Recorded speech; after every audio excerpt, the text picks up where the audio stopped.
മുട്ടിയെ മുട്ടിയെ എടി അണ്ടാ കേട്ടോളെ വരുന്നേന്ന് ഇവിടെ എന്നാ എന്തേ ഇത് കണ്ടേ പറച്ചോനെ നിങ്ങൾ ഇതിട്ടിട്ട് എവിടെ പോയിനെ? അന്റെ തലയില് നീ കവുന്നായിരുന്നു മുങ്ങിക്കൊളി എല്ലാവരും കൂടി.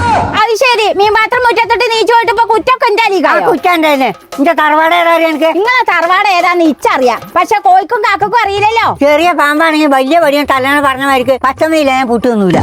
ഉണക്കമീൻ മതിയോ? ഉണക്കമീനുണ്ട് ഞങ്ങളുടെ തറവാട്ടേരെ ഉണക്കമീൻ കൂട്ടിയ പൂട്ടൊന്നുമില്ല. ചിലക്കാരെ പോയി മീൻ വാങ്ങിക്കൊടുത്തേക്ക് ബാക്കിയുള്ള ഓണത്തിന് പുട്ടുണ്ടാക്കാൻ തേങ്ങ കട്ട പിടിച്ചിട്ട് വെച്ചാ ഇതൊക്കെ ഞാൻ കാണിച്ചാൽ ഈ ഓണത്തിന്റെ അടിയിൽ ഞങ്ങളൊരു പുട്ടും കച്ചവടം.